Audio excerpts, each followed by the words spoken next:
जी हाँ, राजस्थान की राजनीति में एक नया मोड़ फिर से आ गया है और गुलाब चंद कटारिया साहब को असम का राज्यपाल बना दिया गया है। राजस्थान विधानसभा में जो अब तक नेता प्रतिपक्ष का पद संभाले हुए थे और कहीं न कहीं एक चर्चाएँ भी राजनीति के बाज़ार में गर्म थी कि हो सकता है कि गुलाब चंद कटारिया जी मुख्यमंत्री पद के अगले दावेदार हों। बिकॉज़ हर पार्टी के अंदर नेता जो सीनियर लीडर्स होते हैं, उनके कहीं एस्पिरेशन होती ही है सीएम पद तक पहुँचना। तो ये परिवर्तन आखिर में किस दिशा में जाएगा? राजस्थान की राजनीति में इसका क्या इम्पैक्ट पड़ेगा? और राजस्थान के एक बड़े नेता को राज्यपाल का एक संवैधानिक पद मिला कॉन्स्टिट्यूशनल पोस्ट पे जब वो गए हैं, तो निश्चित रूप से हमारे एग्ज़ाम ओरिएंटेड तो ये इन्फॉर्मेशन बनी जाती है। नमस्कार, मैं हूँ नीरज पारेख आप सभी के साथ लेकर के आज का ये बहुत ही शानदार टॉपिक आप लोगों के बीच में आ चुका हूँ। तो विदाउट एनी डिले चीज़ों को सुनते हैं, समझते हैं और जानते हैं कि आखिर में क्या ये घटनाक्रम रहा और किस रूप में ये सब काम यहाँ पर संपन्न हुए हैं। साथियों, आप देखिए कि जो राज्यपाल पद पे गए हैं, तो निश्चित रूप से हमारे को जो उनका नेता प्रतिपक्ष लीडर ऑफ अपोजिशन और राज्यपाल, तो मेन रूप में जो राज्यपाल पद है, इसको लेकर के सवाल भी अक्सर बनते रहते हैं। तो चलिए, आइए जानते हैं इन्फॉर्मेशन को डिटेल में। तो गुलाब चंद कटारिया साहब के बारे में कुछ बेसिक बात ये है कि 8 बार राजस्थान में विधायक रहे हैं। 8 टाइम्स ये बहुत बड़ा नंबर होता है और 1977 में ये फर्स्ट टाइम एमएलए बने थे। 2 बार कटारिया साहब नेता प्रतिपक्ष लीडर ऑफ अपोजिशन और 2 बार गवर्नमेंट में होम मिनिस्टर रह चुके हैं, जो कि ये नेक्स्ट टू सीएम पद माना जाता है। सीएम के बाद में अगर कोई बड़ा और कद्दावर पद माना जाता है, तो वो गृह मंत्री का होता है और कटारिया साहब 2 बार इस पद पे रह चुके हैं, 2 बार आप नेता प्रतिपक्ष रह चुके हैं। अब टोटल 8 बार विधायक रहे और फर्स्ट टाइम 77 में 1977 में पहली बार विधायक के रूप में ये निर्वाचित हुए। स्टेट ऑफ असम की बात करें तो आप देखिए यहाँ पे है राजस्थान और राजस्थान से सीधी उनकी एंट्री हुई असम के राजनीति में। राजनीति नहीं कहेंगे, असम के एक संवैधानिक पद पे वो चले जाएंगे, सर्वोच्च संवैधानिक पद रहेगा। हाल ही में और हाँ, अगर असम की भी कुछ बेसिक इंफॉर्मेशन लें, तो असम को आप लोग जानते हैं चाय के व्यापार के लिए टी जो गार्डन्स है वो बहुत ज्यादा यहाँ पे है। और एक विषय और मैं आपको बताना चाहता हूँ कि राजस्थान के जो लोग हैं, मूल राजस्थानी लोग हैं, वो बहुत बड़ी तादाद में असम में रहते हैं और व्यापार करते हैं। इसके साथ में अगर यहाँ पे बायोडायवर्सिटी की हम बात करें तो मानस जो पार्क है, नेशनल पार्क है, इसके अलावा काजीरंगा, ये 2 प्रमुख पार्क और नदी के रूप में आप देखें तो असम के अंदर ब्रह्मपुत्र नदी, बहुत ही हम छोटी-छोटी चीज़ों को कवर करने की कोशिश कर रहे हैं। होली प्लेसेस में देखें तो माता कामाख्या माता का जो टेम्पल आता है वो यहाँ पर है। ज्योग्राफिकली अगर आप आसाम को देखेंगे तो इसके भी 2 पार्ट होते हैं, अपर मतलब असम और लोअर असम। तो जो ब्रह्मपुत्र का प्लेन बनता है वो लोअर में क्रिएट होता है और ब्रह्मपुत्र बहुत बड़े रूप में असम को यहाँ से पार करती है। तो असम की राजनीति में एक नया क्रम यहाँ भी शुरू हो गया। साथियों, राजस्थान की राजनीति में क्या इम्पैक्ट पड़ेगा? करंटली अगर आप देखें तो गुलाब चंद कटारिया साहब सहित कुछ बड़े कद्दावर नेताओं के नाम सीएम पद की रेस में रहे भाजपा में। तो अब अगर वो संवैधानिक पद ले चुके हैं, राज्यपाल बन चुके हैं, तो निश्चित रूप से वो सीएम पद की रेस से बाहर है। तो अब वसुंधरा राजे जी हुए, सतीश पूनिया जी हुए, ओम प्रकाश माथुर जी हैं, चाहे गजेंद्र सिंह शेखावत जी हैं, इनके अलावा कुछ और भी बड़े नाम हो सकते हैं। मैंने एक रैंडम जो चेहरे जो सामान्य रूप से चर्चा में रहते हैं उनको लिया है। तो अब कहीं न कहीं शायद रेस थोड़ी कम हुई होगी और उनके जाने के बाद बस जो अपना 2023 का जो चुनाव आने वाला है, ये 2023 के चुनावों के अंदर निश्चित रूप से ये एक इम्पैक्ट तो डालने वाला है। अब आपको क्या लगता है कि कौन सीएम फेस राजस्थान का हो सकता है? कमेंट सेक्शन में ज़रूर बताइए। अब बात कर लेते हैं राज्यपाल पद के बारे में। तो जो अब यह देख रहे हैं, ये द्रौपदी मुर्मू जी हैं, भारत की प्रथम नागरिक हैं, भारत की राष्ट्रपति हैं, हाल ही में निर्वाचित हुई हैं। तस्वीर इसलिए है क्योंकि इनका यहाँ बहुत बड़ा रोल है। अनुच्छेद 153 जो है हमारे संविधान का, वो ये बोल देता है कि भाई हर राज्य के लिए, देखिए पढ़ लीजिएगा, लाइन बहुत इंपॉर्टेंट है, हर राज्य के लिए एक राज्यपाल का प्रोविजन है। यानी हर राज्य को एक राज्यपाल मिल जाएगा। आगे देखिए बड़ी इंटरेस्टिंग बात है कि एक व्यक्ति 2 या 2 से अधिक राज्यों का राज्यपाल में नियुक्त किया जा सकता है। तो ये लाइन आपको कॉन्ट्राडिक्टरी लग सकती है कि सर ऊपर कह रहे हैं हर राज्य के लिए एक राज्यपाल और नीचे कह रहे हैं दो, एक व्यक्ति जो होता है 2 या 2 से ज्यादा राज्यों का राज्यपाल हो सकता है। भाई, यहाँ पे हर राज्यपाल के लिए एक राज्य होगा ऐसा नहीं है। हर राज्य के लिए एक राज्यपाल होगा। मान लीजिए कि कलराज मिश्र जी हैं, कलराज मिश्र जी राजस्थान के राज्यपाल हैं। अब मान लीजिए उनको कार्यभार के रूप में यूपी भी दे दिया जाए और गुजरात भी दे दिया जाए, तो यूपी के लिए भी एक राज्यपाल तो हो ही गया कलराज मिश्र जी के रूप में, गुजरात के लिए भी एक हो गया, राजस्थान के लिए भी एक हो गया। भले एक व्यक्ति तीनों में क्यों ना हो, तो ये संभव है कि एक व्यक्ति जो एक राज्य का राज्यपाल है वो एक या एक से ज्यादा, दो या दो से ज्यादा राज्यों का भी राज्यपाल नियुक्त हो सकता है। अनुच्छेद ध्यान रखिएगा, आर्टिकल 153 इज वेरी इंपॉर्टेंट। और जो गवर्नर होता है वो नॉमिनेटेड होता है बाय द यूनियन गवर्नमेंट, और राष्ट्रपति जो होते हैं उसको अपॉइंट कर देते हैं। आगे देखिए, कॉन्स्टिट्यूशनली अगर आप देखेंगे तो वो ड्यूअल रोल प्ले कर रहा होता है। पहला, तो वो काउंसिल ऑफ मिनिस्टर की सलाह मानने को बाध्य होता है और राज्य का संवैधानिक प्रमुख होता है, ये पहली पॉइंट हो गई। सेकंड पॉइंट, वो सेंट्रल गवर्नमेंट और स्टेट गवर्नमेंट के बीच एक चैन के रूप में काम करता है, एक कड़ी होता है, इस रूप में उसका काम रहता है। यहां पर इंपॉर्टेंट आर्टिकल में आर्टिकल 157 और 158 भी आते हैं। 157 जो बात करता है वो इस पद के लिए शर्त रखता है, और 158 इसके लिए अर्हता यानी एलिजिबिलिटी की बात करता है। जैसे क्या क्या चीजें हो सकती हैं, वह भारत का नागरिक हो, ये आर्टिकल 158 में है। आयु कम से कम 35 वर्ष हो, ये आर्टिकल 157 की बात हो गई। संसद के किसी भी सदन राज्य विधायिका का सदस्य नहीं होना चाहिए, 158। लाभ का पद नहीं रखता हो, 158। तो इन दोनों में क्या क्या चीजें हुई भाई, कंपल्सरीली इंडियन सिटीजन होना चाहिए, इसमें कोई डाउट नहीं है। मिनिमम एज को लेकर के सवाल दोस्तों बनता ही बनता है, तो 35 की मिनिमम एज होती है। और संसद के किसी भी सदन यानी लोकसभा या राज्यसभा और राज्य विधायिका, विधानसभा और विधान परिषद, किसी का भी वो सदस्य नहीं होना चाहिए। अब आपका एक सीधा सवाल होगा कि सर जो कटारिया जी हैं वो तो राजस्थान की विधानसभा के सदस्य हैं, तो आपने देख लिया होगा उनका विदाई समारोह हो चुका है, पद से उनको त्याग पत्र देना पड़ता है। यानी आप अगर कॉन्स्टिट्यूशनल पोस्ट पे जा रहे हो, गवर्नर बन रहे हो, तो आपको किसी भी तरह का पार्लियामेंट या राज्य विधायिका का सदस्य नहीं रहने दिया जाएगा। और लाभ का पद जो है वो धारण नहीं करता हो। ये लाभ का पद क्या, इसको लेकर के कभी एक सेपरेट वीडियो बनाएंगे, ऑफिस ऑफ प्रॉफिट इसे बोलते हैं। और ये पद धारण नहीं करता हो, ये मेन जो शर्तें हैं वो अनुच्छेद 57-58 में मेंशन है। राज्यपाल को लेकर विशेष तथ्य यह है कि आर्टिकल 161 उसकी एक स्पेशल पावर जनरेट करता है, वो क्षमादान और दंड विराम आदि की शक्तियां भी रखता है। यानी वो क्षमा करने की, जो पार्डन होता है, जो राष्ट्रपति के पास में भी ये पावर है। आपसे सवाल ये रहेगा, कमेंट बॉक्स में बताइए कि जो आपके राष्ट्रपति होते हैं, राष्ट्रपति की क्षमादान की शक्ति कौन से अनुच्छेद में है, कमेंट करिए। राज्यपाल का 161 ध्यान रखिएगा, एग्जाम ओरिएंटेड टॉपिक है। अनुच्छेद 163 में ऐसा क्या है, देखिए राज्यपाल को क्या करना है, स्टेट का वो कॉन्स्टिट्यूशनल हेड है, गवर्नमेंट एक तरह से नाम राज्यपाल के नाम पे ही चलती है, तो उसके कार्यों की हेल्प के लिए, उसको एडवाइस देने के लिए सीएम की हेडशिप में, यानी इसकी सीएम उसका अध्यक्ष रहेगा, एक council of minister, COM, council of minister को कॉन्स्टिट्यूट किया जाता है।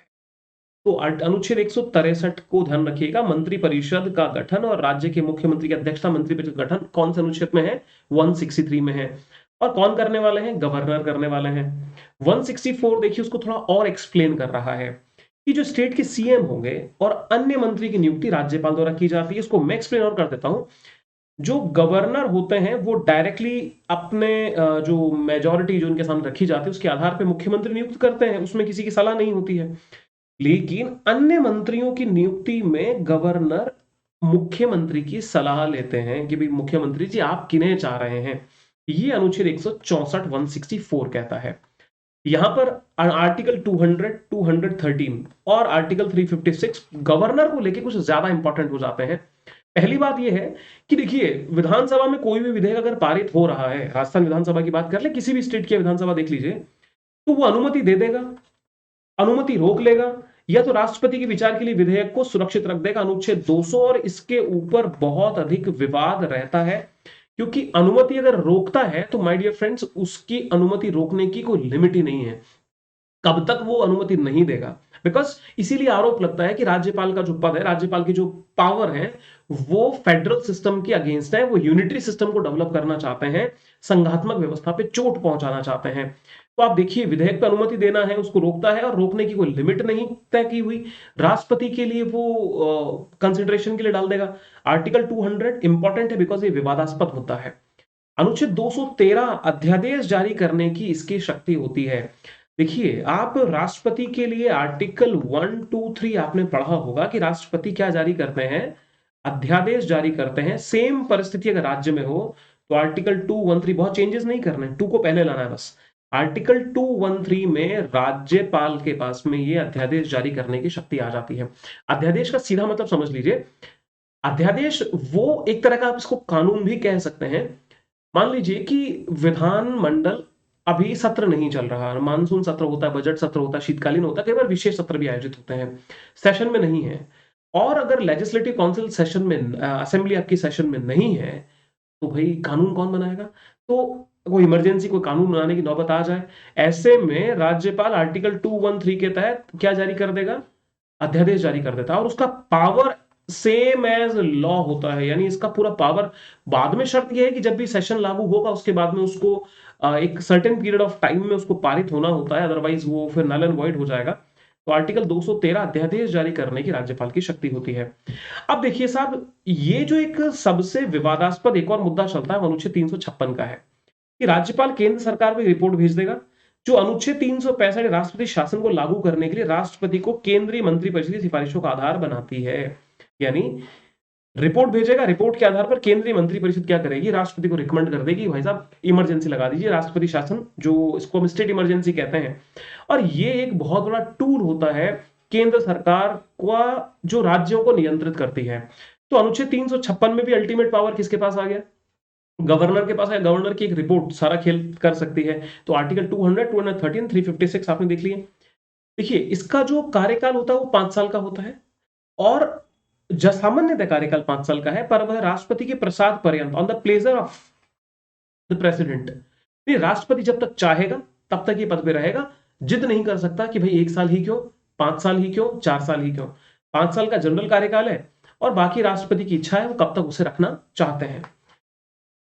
विवाद का मुद्दा देखिए, संविधान में राज्यपाल की शक्ति के प्रयोग के लिए कोई दिशा निर्देश नहीं दिए हैं। डिस्कशन का पॉइंट हो सकता है, भाई ऐसा जो कॉन्स्टिट्यूशनल गवर्नमेंट हमारे देश में है, हम संविधानवाद की तरफ बढ़ रहे हैं, देश को एक मैच्योर डेमोक्रेसी बना रहे हैं, तो कैसे कोई एक ऐसी पोस्ट हो सकती है जिसके पावर की यूटिलिटी, पावर का यूटिलाइजेशन कैसे होगा? No rule and regulation, it's a point of debate. और इसको लेकर के गवर्नमेंट्स ने प्रयास भी किए, वो सारे आगे आने वाले हैं। देखिए, जो मुद्दा मैं बता रहा था आ ही गया है। किसी विधेयक पर अपनी स्वीकृति रोक सकता है, कोई समय सीमा निर्धारित नहीं है, नो लिमिटेशन।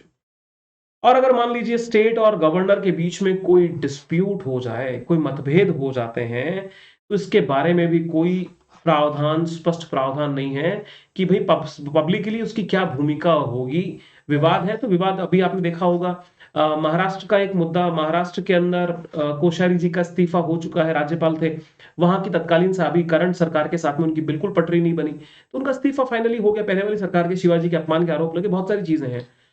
आगे अब मुद्दा यह है कि राज्यपाल अगर पक्षपातपूर्ण भूमिका करे, तो उसके लिए अभी तक कोई प्रयास हुए हैं क्या? और एग्जाम में डियर फ्रेंड्स, आरएएस जैसे एग्जाम में हमारे कोई एनालिटिकल अप्रोच होना बहुत जरूरी है। आर्टिकल्स तो बहुत किताबों, एनालिटिकल कुछ चीजें, इंपॉर्टेंट इंफॉर्मेशन हैं। देखिएगा 2000 में जब अटल बिहारी वाजपेयी जी की सरकार थी, तो उन्होंने संविधान के कामकाज की समीक्षा पर एक राष्ट्रीय आयोग का गठन किया था। इसको ध्यान रखिएगा, एक नेशनल कमीशन बनाया था संविधान के कामकाज की समीक्षा पर। उसने ये कहा कि किसी भी राज्य के राज्यपाल को उस राज्य के मुख्यमंत्री के परामर्श के बाद राष्ट्रपति द्वारा नियुक्त किया जाना चाहिए। यानी परामर्श लीजिए पहले किससे? मुख्यमंत्री से, और फिर उसको वहां पे आप अपॉइंट करिए। और अगर आप आर्टिकल 153 देखें, तो प्रत्येक राज्य राज्यपाल का है, तो नामित व्यक्ति होता है, और राष्ट्रपति द्वारा सीधा नियुक्त कर दिया जाता है। तो पॉइंट ऑफ डिस्कशन की बात यहां पर इस आयोग ने कही थी 1983। सर ये बहुत बहुत बहुत ही इंपॉर्टेंट है, बिकॉज सरकारिया कमीशन को लेकर के यूपीएससी और पीसीएस में सवाल बनते हैं, तो आरएस में तो प्रोबेबिलिटी पूरी पूरी बनती है।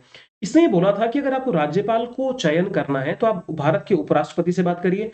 अब उपराष्ट्रपति, लोकसभा के अध्यक्ष और प्रधानमंत्री, इनके बीच परामर्श किया जाना चाहिए उसके बाद में। अब आप बोलेंगे कि सर उपराष्ट्रपति की क्या जरूरत होगी? भाई उपराष्ट्रपति राज्यसभा का पदेन सभापति होता है, यस और नो? हाँ सर, होता है। अब ये जो पदेन सभापति है राज्यसभा का, और राज्यसभा किसका हित, किसका रिप्रेजेंट करती है वहां पे? राज्यों का करती है। राजस्थान से अगर हम बात करें, तो 10 सदस्य राज्यसभा में और लोकसभा की बात करें तो 25 मेंबर राजस्थान से लोकसभा में जाते हैं। तो सरकारी आयोग का रिकमेंडेशन पता चल गई, ये नेशनल कमीशन जो अटल जी के टाइम कॉन्स्टिट्यूट हुआ उसकी recommendation final. Punchhi commission, sir MM Punchhi, Madan Mohan Punchhi साहब का ये आयोग बहुत फेमस रहा है और सेंटर स्टेट रिलेशंस पर ये केंद्रित था। तो पहला तो सवाल यहीं पे तैयार कर लीजिए कि पुंछी कमीशन का रिलेशन किससे है? केंद्र राज्य संबंधों से है। कब कॉन्स्टिट्यूट हुआ? 2007 में। गठित न्यायमूर्ति, न्यायमूर्ति का मतलब है कि वो न्यायमूर्ति सिर्फ हाई कोर्ट और सुप्रीम कोर्ट के जजेस के आगे ही लगता है, तो सीधा समझ जाइएगा कि ये न्यायमूर्ति, न्यायमूर्ति को इंग्लिश में कहते हैं जस्टिस। अगर किसी भी व्यक्ति के नाम के आगे जस्टिस वर्ड यूज हो जाए तो समझिएगा वो या तो हाई कोर्ट के जज या सुप्रीम कोर्ट के, सुप्रीम कोर्ट के थे। अपनी रिपोर्ट में उन्होंने क्या कहा कि प्राइम मिनिस्टर, होम मिनिस्टर, उपराष्ट्रपति, लोकसभा के अध्यक्ष और संबंधित मुख्यमंत्री की एक समिति द्वारा राज्यपाल का चयन किया जाना चाहिए। यानी जो हमारा सरकारिया कमीशन की रिपोर्ट है उसमें से उपराष्ट्रपति, लोकसभा अध्यक्ष और प्रधानमंत्री हैं। यहां पर दो नए मेंबर जोड़ दिए गए, एक तो गृह मंत्री एड ऑन किया इन्होंने और दूसरा संबंधित मुख्यमंत्री को भी एड ऑन किया कि भाई इनके हिसाब से होना चाहिए। जरूर याद रखिएगा सर, ये जो भी टॉपिक है एक्सट्रीमली इंपॉर्टेंट है। पुंछी समिति ने एक जो प्रसाद पर्यंत के सिद्धांत को हटाने की सिफारिश की, लेकिन राज्यों की सलाह के खिलाफ रहने वाले मंत्रियों पर मुकदमा चलाने की मंजूरी राज्यपाल के अनुमोदन के अधिकार का समर्थन कर दिया। अब ये प्रसाद पर्यंत के सिद्धांत का मतलब ये है कि भाई 5 साल है तो राष्ट्रपति को रिकमेंडेशन कौन दे रहा है? केंद्र सरकार। तो इनडायरेक्टली गवर्नर किसके कंट्रोल में हो गए? केंद्र सरकार के। और गवर्नर के कंट्रोल में राज्य हैं पूरे। अब राज्य जब गवर्नर के कंट्रोल में, गवर्नर केंद्र सरकार के कंट्रोल में, तो ओवरऑल यूनिटरी स्ट्रक्चर की तरफ ही बढ़ने की बात होती है। तो पुंछी कमीशन ने कहा कि भाई ये जो प्रसाद पर्यंत का सिद्धांत है हटा दीजिए, इससे काम नहीं चलेगा। अब देखिए, दूसरी बात किसकी सिफारिश करने में, स्टेट गवर्नमेंट की सलाह के खिलाफ अगर कोई मान लीजिए मंत्री रहता है, राज्य की नियम कुछ और है, सरकार की इच्छा कुछ और है, लेकिन मंत्री कुछ और करता है, उस पर मुकदमा चलाने की मंजूरी राज्यपाल के अनुमोदन के हिसाब से होगी, ये बात लिखी गई है। और फाइनली ये भी बोलते हैं कि राज्य विधानमंडल द्वारा राज्यपाल पर महाभियोग चलाने के प्रावधान का समर्थन है। माय डियर फ्रेंड्स, अभी तक राष्ट्रपति पर ही महाभियोग लागू होता है जिसे हम इम्पीचमेंट कहते हैं। अब राष्ट्रपति पर महाभियोग प्रक्रिया को लेकर के आरएएस में सवाल मेंस में डायरेक्टली पूछे जा चुके, प्रीलिम्स में पूछते ही हैं। तो आपसे सवाल रहेगा, कमेंट बॉक्स में बताइए कौन से अनुच्छेद में राष्ट्रपति के महाभियोग का प्रावधान है। तो दोस्तों, इस छोटे से वीडियो में बहुत कुछ कवर करने की कोशिश की है। उम्मीद है शॉर्ट एंड स्वीट में कंटेंट आपको पूरा मिला होगा। और अगर आप आरएएस की प्रिपरेशन कर रहे हैं, आरएएस की तैयारी कर रहे हैं, तो क्लास 24 आरएएस आपके लिए वन स्टॉप सॉल्यूशन प्रोवाइड कर रहा है। चैनल को सब्सक्राइब करिए, वीडियो को लाइक करिए और बेहतरीन सा कमेंट करिए। अच्छे अच्छे वीडियोस मैं आपके लिए लाता रहूंगा। Wish you very good luck. Thank you, bye bye.